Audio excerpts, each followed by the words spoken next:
I'm live. Hello. Thank you for your patience, guys. I'm a few minutes late again. Lots going on in here. Lots going on. As you're jumping on, say hi. Today we're diving in. It's day 3. We're diving into everything outside of you is you. This is the concept, theory, philosophy, whatever you want to call it, of perception is projection in NLP and psychology. Actually, it comes from Carl Jung and maybe someone else before him, and a few of them actually. I know it comes, I guess, from Freud and but perception is projection is really, really phenomenal and powerful to get. And I'm going to be diving into this in a moment as day 3 of sharing some goodness, some juicy goodness about NLP and something that I'm highly passionate about and that I get to share and work with beautiful souls every single day in my one-on-one coaching with my beautiful groups that I work with and obviously with you. So as you're jumping on, say hello and share where are you in the world. I'm in the amazing, beautiful Sunshine Coast, Urumba. We literally just moved into our new home yesterday and we're still moving. We're still getting things set up. It's a little bit cray-cray, but it's, I wouldn't have it any other way. And of course, what I do is take on as much as I possibly can in the moving week and jump on here with you. So, this is exciting. This is really exciting. Who we got here? Lee's back. Amazing. Hey, Jason. As you're jumping on, say hello. Where are you jumping on from in the world today?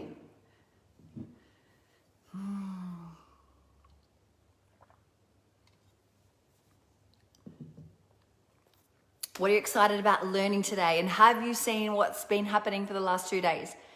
What have you taken away from yourself, if you have, over the last couple of days with what I've been sharing? Cold Melbourne. Hey, Nicola.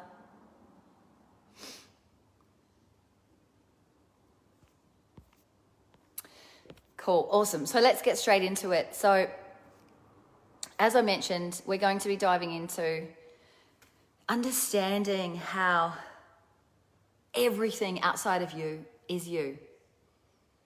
And on day 1, I spoke about the Nlp Model of Communication, which is actually really, really important. Hi, as you're jumping on. Where are you jumping on from? Hey, boo. That's okay. So I'll just recap a little bit about the Nlp Model of Communication because it's really important to get that in relationship to perception is projection, which is everything outside of you is you. So the way the Nlp Model of Communication works is everything that is outside of you, information is coming in, an event, situation, external things, anything from the outside world is going on outside of you. And we are receiving information, 11 million bits of information every single second. And we cannot cope with all that information. So what happens is, as the information comes in, it goes through the filters. And the filters are based on our programming, our values, beliefs, attitudes, our meta programs, which is subtle, unconscious parts of our personality. It's like languages, decisions, it's our experiences, it's time, space, matter, and energy. And so the information comes in, and based on those filters, will determine what we do with it. Will we delete the information? Will we distort the information? Or will we generalize the information? So we do one of 3 things: delete, distort, or we generalize. And so we delete things that are just not important. So you're watching a movie and your partner's speaking to you, you delete that because what's more important is watching the TV. Right? And so we distort information. Someone says something to us and we think that we hear something, but we don't. We're distorting it in that. Or when we recite something that happened, a conversation that we had with someone, and we said that I said it, but really you didn't react that way and you didn't say that. But in the emotion of sharing with somebody else that you're perhaps close with, that you can say whatever you want, then you'll distort the information and change it up to express emotion and to do whatever. And then we generalize, so we put things into the basket and saying, oh, that's like that. So you could be doing that right now as you listen to me. And we do that a lot in the learning environment, is we generalize and we say, oh, I've heard this before and that's like that. And then we can switch off and we delete information as well. And so this 11 million bits of information that's coming at us every single second. It's a lot of information. We cannot take it all in. So we delete, distort, and we generalize, and we can actually only take in about 135, 136 bits of information every single second. So that's like a tiny little bit every single second. That's like a handful every single second. Take a handful, put it to the side, handful, consume it, handful, consume it, handful, consume it, and the rest is deleted. There's so much going on. Even in listening to me speaking right now, it's about 70 to 80 bits of information per second. So that's why when two people are speaking, it's like overload, can't consume it, can't take on that much information. And we also take it on in chunks of information. We chunk information together to make it easier to take in. And this, in terms of the information that we take in, comes from Mihaly Csikszentmihalyi. He wrote the book called Flow. So if you want to research that a little bit more, go ahead. Hey, Gary, good to see ya. So, hey, Jody, as you're jumping on, say hi, guys. Awesome. And where are you in the world? Kyles, it was so good to chat with you today. Hey, Glenn Rame. So, is this making sense so far? And so ultimately I was speaking about yesterday as well, that every single thing that we're saying in our mind, let me stay on where I was. Oh my God. This is how my mind works. It's quick. So we take in the information, we filter by our values, beliefs, attitudes, meta programs, our experiences, our languages, time, space, matter, energy, all of that, and we delete, distort, generalize. And as we take it in through all of our senses, our 5 senses, our visual, auditory, kinesthetic, our gustatory, our taste, and our smell, olfactory, and our internal dialogue, our self-talk. So those 6 areas. And we created internal representation. So there's pictures, sounds, feelings that are going on because of the internal representation that we see inside of our own mind, which immediately couples with a state, immediately couples with physiology, which immediately couples with our behavior, what we do or what we don't do. Which is why we're so impacted by things outside of us and things that we think about. Either the worst case scenario can motivate us to move, or it will do the opposite effect and it will keep us stuck and stagnant. And the best case scenario can also motivate us, but can also scare us and go, hang on a minute, that's not for me, or I don't deserve it, whatever, all the stories that go on based on your beliefs. And so James Glick, my words aren't coming out. James Glick also wrote a book called The Chaos Theory, and in there he said that the human nervous system cannot attend to things outside of its realm of experience. And this ties in beautifully into the concept that I'm speaking on today, which is everything outside of us is that. Because the nervous system, right? The neurology of the body, this is neuro-linguistic programming, the neurology of the body, the brain and the nervous system cannot attend to anything outside of its realm of experience. So you cannot know anything that you have not experienced. It's a really important piece to land. And so what he also said was actually that the universe is probably a lot more chaotic than what we actually realize. But the human nervous system is designed to actually to organize that and to bring that, impose order onto or into that chaos, which is pretty cool. That's its job, right? It's to like create some certainty, create some system and structure and order so that we can operate.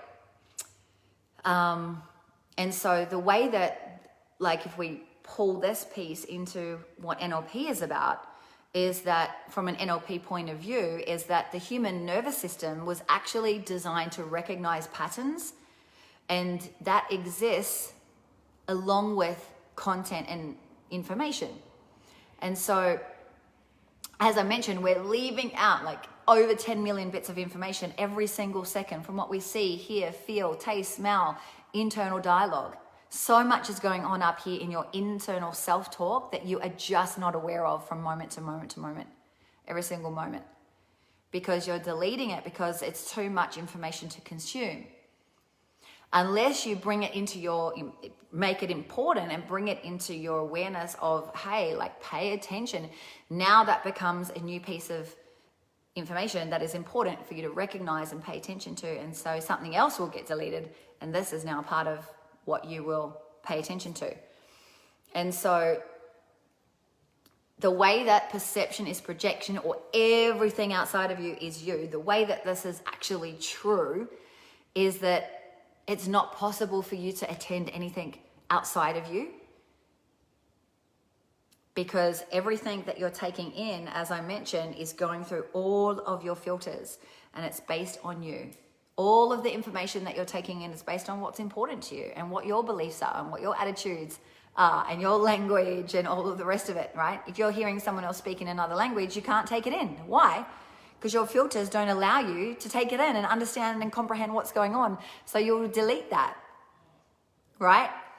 And the same thing with values and beliefs, same thing. Like, you will only take in what you're capable of taking in that moment based on your programming, based on your experience and experiences. Is this landing for you so far? Just checking if there's any comments because I haven't seen anything. Hey, Lynn. Hey, Nath.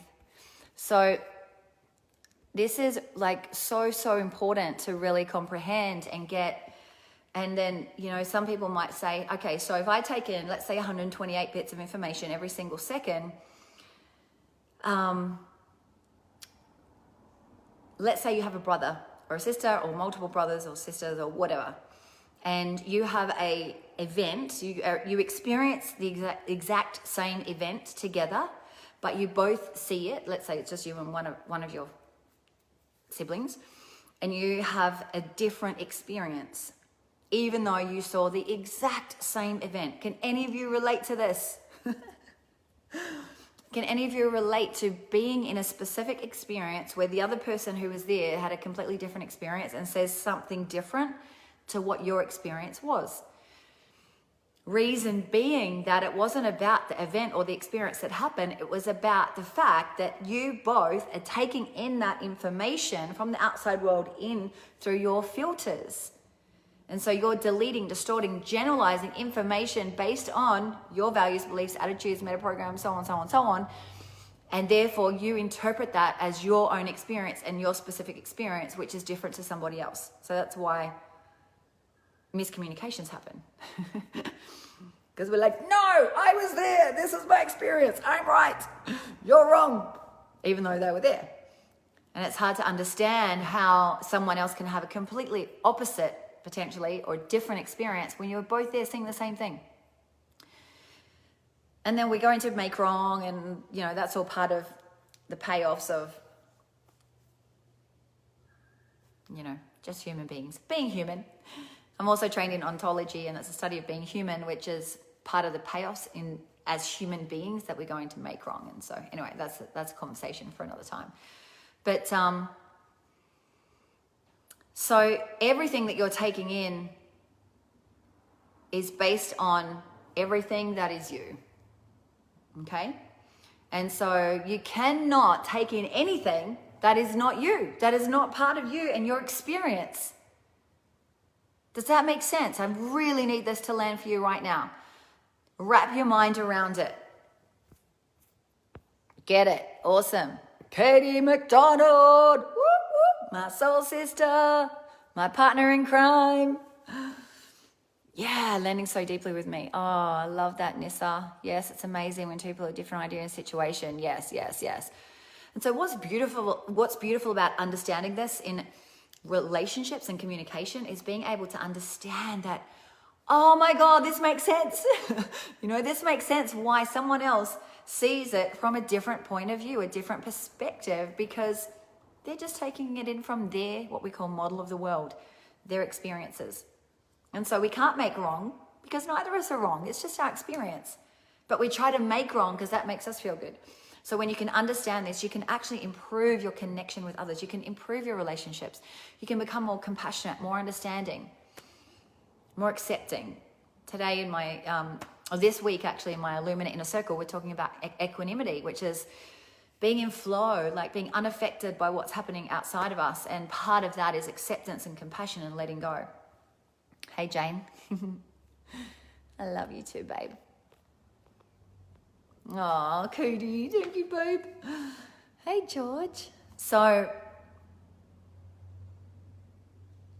Carl Jung, he's amazing. Carl Jung said it beautifully, and what he says is that we tend, hi Queen, Sarah Plevel. He said that we tend to marry our unconscious mind and then we project out onto her all of our unresolved stuff. Let that sink in.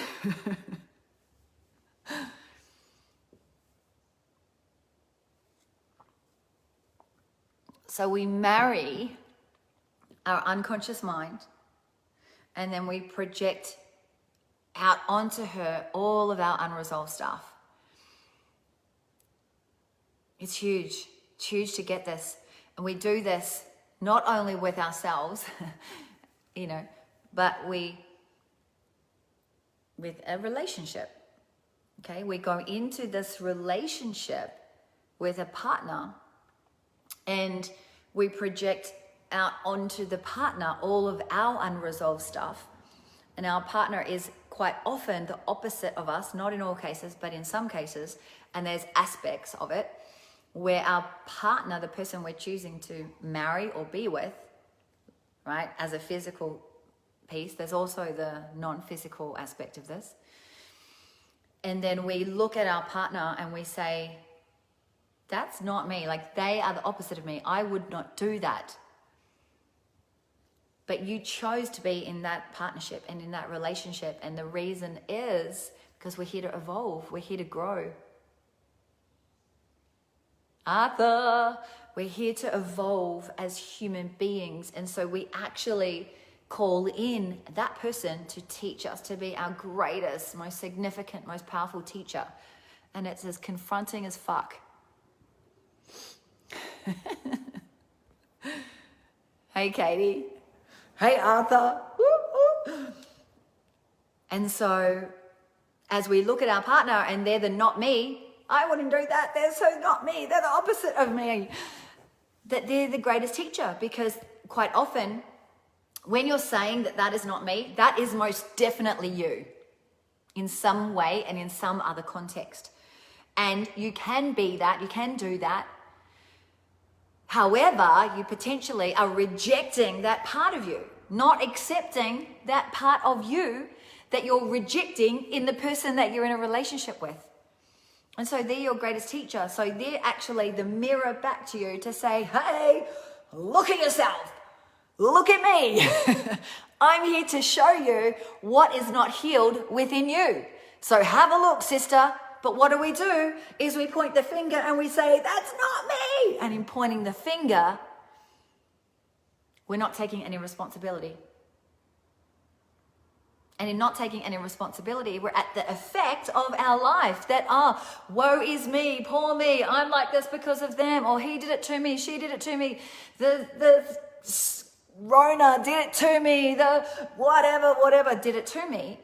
And when we're saying everything else did it to me, we have no power, and you're giving away your power.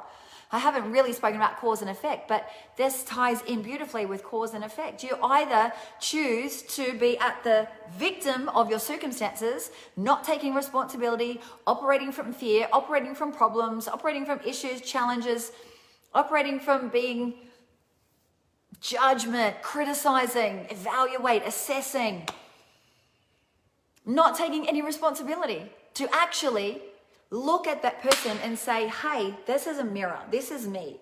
What is it about me that actually I am not complete with? I don't accept within myself. I need to evolve, develop, be okay with, let go of, accept, compassionate, be compassionate about, be okay with.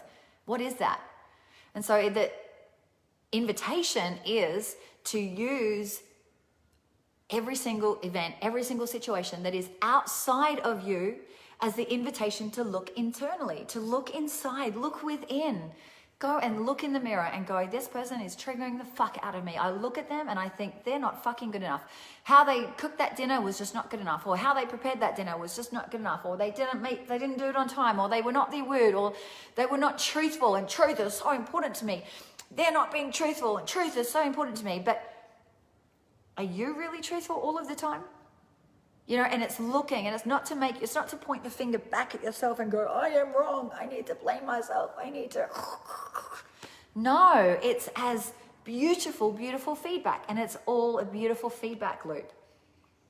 This Nlp Model of Communication, these events, these circumstances, these situations, these conversations, all of these things that we're actually creating, because what we say in cause and effect is that you consciously or unconsciously choose every single thing that happens to you in your life. And that is confronting, especially when you've been through traumatic, horrible experiences. And you might sit there and say, I didn't ask for that. No, you didn't ask for it consciously. At an unconscious level, you asked for it to grow. You asked for it to evolve. You asked for it to learn what you needed to learn. And I know so many people who have gone through horrible, horrific things, and they've been able to learn what they've needed to learn. I've got goosebumps right now, so that they can actually live some magical purpose here in this lifetime. Hey, Taryn. And they turn it around, and they know that that happened for a really incredible reason. And it sucks that we have to go through that. It really sucks. It's not fun. No one said it was going to be easy, but it's always so fucking worth it. But it really takes a lot. It really takes commitment. It takes not looking over at someone and saying, I really want to be better. I really want to be over there on that, you know, achieving that. Because wanting, usually there's a lot of talking about it, but not a lot of action that goes with it. And so when I first learnt this concept of perception is projection, yeah, Lee, I felt those goosebumps too. I think you felt them through me. When I went and did my NLP training in 2012, I went to Sydney, and I was living in Vietnam at the time. And I was so in the effect of my life. I was pointing the finger. I was saying all these things about people in Vietnam, and I hated it, and, you know, justifying why it was the way that it was. And so in the effect of my life of woe is me and the victim. Went and did my training. I learnt this concept, and I was immediately confronted. And I said, what in the hell? Everything outside of me is me. So right now my experience is everyone that I'm seeing around me is fucking angry and rageful and just not kind. And so, but I was pointing the finger outside of me, and I wasn't actually accepting that I actually had a lot of anger inside of me. And I was the angry one. I was the fired up fucking little shit, you know, with love. And so I was really confronted. I remember on that day, and I went home pissed off, and I was like, fuck them, they're full of shit. This isn't fucking real, you know, which none of it's real. It's all an illusion, but it's fun. It's a fun game to play if you want to play the game with me.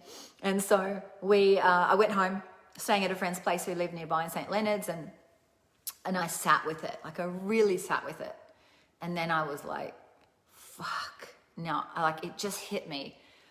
Once I could get through my own needing to be right bullshit and my mismatcher, which is just going against everything that everyone says, I was able to look internally and actually own it.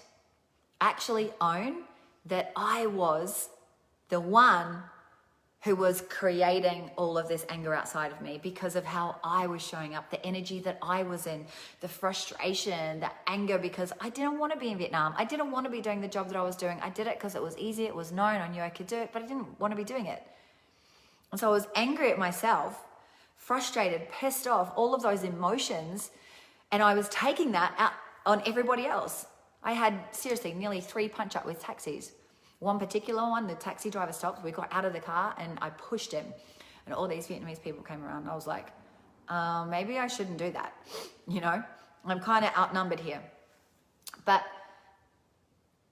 And then I kind of looked at those events and I said, wow, like that's crazy. Why are you doing that to yourself, right? And the response back, the anger that was coming back at me was beautiful feedback. And this is the feedback loop. But I was going, it's them, but actually it was me. It was the energy that I was in. And so what happened was I got it. It landed. And I said, right, now I'm going to step into responsibility. And I flew back to Vietnam from Sydney. I flew back, and on the flight back, I remember sitting with it all, and I said to myself, I'm going to commit. I'm going to commit to actually shifting this right now in this moment, because it truly is a choice. And I made that choice on the flight back to Vietnam, landing in Ho Chi Minh City, Saigon. And I landed, I got on the queue to get my taxi, and I got in the taxi, and I was already like, I'm actually really grateful. It was like shifting it. What is it about this place that I'm really grateful for? What are the good things? You know, it was amazing in so many ways. I just wasn't thinking about that. I wasn't focusing on that. I was focusing all the things that weren't working and that were going wrong and what I didn't have. And I shifted it, like literally like that. And I got the most beautiful taxi driver, and he took me home, and it was like really pleasant and really kind, and it was amazing. And it was such beautiful feedback of when I shift, everything outside of me shifts. And what I'm seeing outside of myself is always the reflection of me. And it's an invitation, like get curious. Remember what you're like when you're a little kid?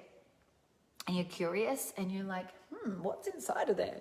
Or when you know it's Christmas time and you're like, where are my presents? Let's go and have a little look up there. It's the same thing. When you're triggered by something, it's to get curious and to go, what's inside there? What's there? You know, what's inside there for me? And actually get rid of the seriousness. We get so fucking serious about our stuff. And actually get playful with it and have fun with it and laugh. Laugh at yourself. Go, oh my God, I'm making that person wrong. And that's about me. Of me feeling not enough, or me feeling, you know, whatever it is. Impatient and wanting some things a certain way because I need to fucking be in control, because if I'm in control, then I know everything's going to work exactly the way that I want it, and then I don't have to feel scared. You know, all this stuff. We play such incredible, phenomenal games, and we get to, you know, dive in deeper with this when you work with me in my groups and my programs, and of course, come and join me for any of my trainings. But this is really, really, really powerful, and seriously, like you can just make this one change in your life, and you will have a magnificent and really powerful transformation in your life. Like my experience was. The rest of my time in Vietnam, I absolutely loved. I didn't want to stay there. I knew that. But I got to choose to look at it from a place of power and taking back my power, and come from a new space and a new energy to actually enjoy the rest of my stay and the rest of my time there. And so a lot of times when we say, you know, like,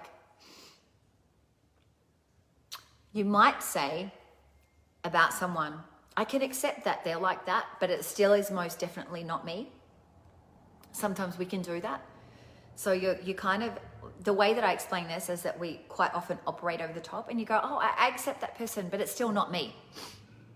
That's not actually doing the work there. That's just saying what you think you should say, but not actually truly embodying what I'm talking about here.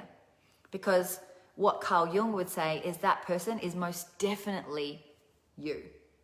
Most definitely like you. When you're saying that is not me. And so when we're doing that, when we're saying that this person is not me, that we're actually leaving out the information. We're leaving out the not you. You're leaving out the not me. And we reject that part of ourselves. And he says that the information, Carl Jung would say, the information which is most unconscious, we must of need actually project that onto those around us. We need to project that out to others outside of us. We need to, we must. And so we must, by need, project that onto other people around us. Why? So we can heal, so we can evolve, so we can grow to the next level. So it's like, woohoo! You know, get excited about it.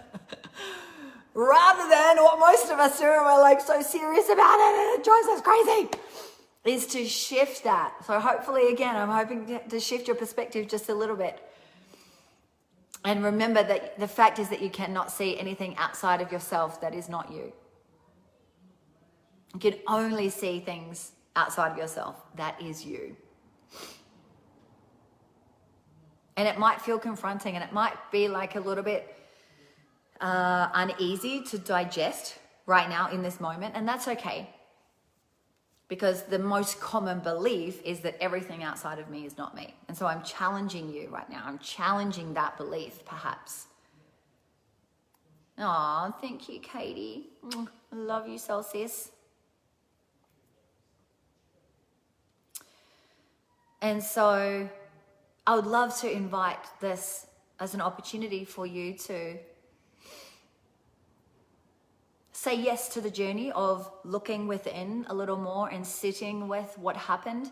Journaling is a great idea as well, because if you look at your day and you look at what triggered me, like, and for those that are new to this conversation, trigger is when we have a response, an emotional response to someone or something. Someone said something and I felt like I want to punch them in the face. That's a trigger. And so it is like, what was it that they said? What was it in how they said it that actually caused me to have that response? And getting really curious around that, and not just brushing it off, and not just making them wrong, and not just putting it in the too hard basket to even look at and even to consider, but actually to get curious about and reflect on for yourself and inquire into, consider for yourself. Because this journey that we're on, I guess that you're here listening to me and still listening to me rant on because you're passionate about growth. You're passionate about achieving your next level. You want to expand. You want to evolve. You're curious around all of that, right? Otherwise, you wouldn't still be listening. And so if that is true for you, then I invite you to take on this opportunity to use everything that is outside of you as the feedback to look within and get curious around and investigate into. And it's really easy, because we do work in patterns and programming, that it's really easy to just go back into our old way of being, our old pattern. So a little while ago, would have been a couple of months ago, we were living in Redcliffe, and Curtis and I had this massive argument, like really fiery, like. And at the time, I was running my Bold Brave Badass program, which I'm running again now, but it was the one before last. And I was really, really triggered. And I usually recommend that we deal with things really quickly, get out of the trigger. And I obviously teach my, not obviously, but I teach my beautiful clients how to get out of a trigger and then to come back in and resolve the situation. And in this circumstance, though, I didn't want to approach the situation the same way that I always did. And so rather than coming into having the conversation with Curtis as quickly as what I felt like I should do or needed to, and what I preached about, I allowed myself more time to actually reflect.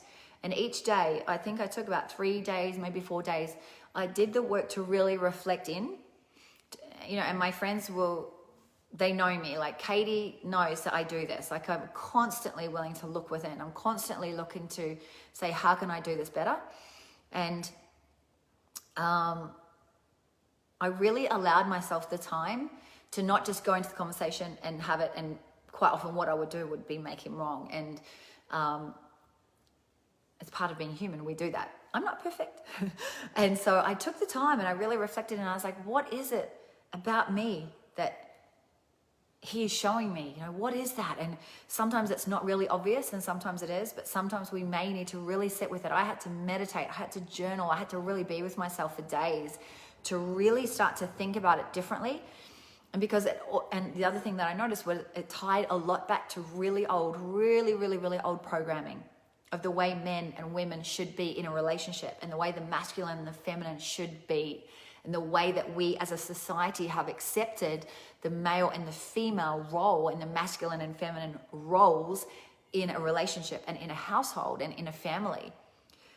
And so I was seeing this old programming and old patterning coming through that was so ingrained in my body. And I was like, I don't know if that is even what I believe. I was challenging that at every level of my core. And I didn't want to operate from the old programming and patterning. And it really took a lot for me to not do that and for me to be with what was my truth outside of all of the things that is projected on me every single day, every single moment. No shooting. No worries, Katie. Thank you, babe. So, thank you. Thank you, Gemma. And are you, babe? And are you, Sarah? Are you? So what are you taking out of this conversation for yourself right now? And what are you committed to? That's what I want to finish with.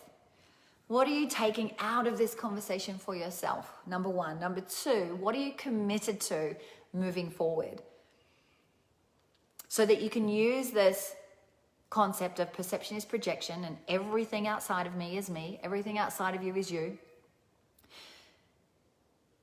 Now that I asked you to give me something, nearly half the people drop off.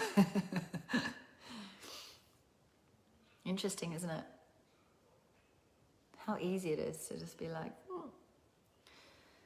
is to keep looking inward. Beautiful, Sarah, and you're doing such a great job at that, beautiful queen. It does take a lot and it does require daily reminders. And even for myself, seriously, the years that I've been on this journey, it's still a daily thing. Growth, number two, love it. Stop blaming and look inwards. Yes, Gemma. Yes. And it's not that we're going to stop blaming altogether. We may still do it.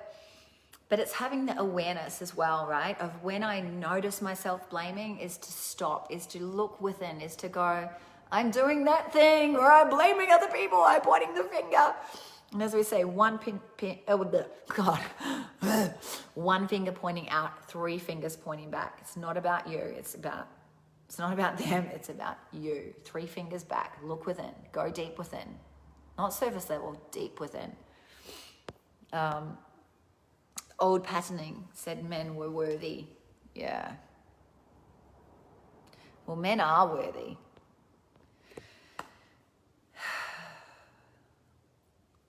Men are so worthy. And I really, I love the men that I work with so much, so much. And I really feel for men right now with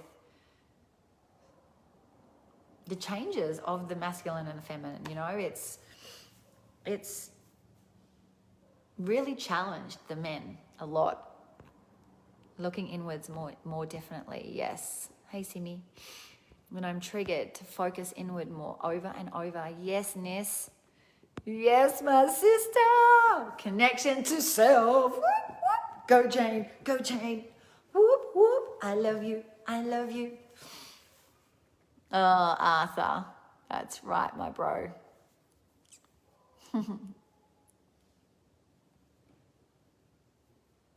Yeah, men are amazing. And they need our love and support more than anything in the world. And I do. I love you, boys and beautiful queens. Kings and queens, I love you all so much. Thank you so much for being here and sharing this, however long it was. I don't even know what time it is.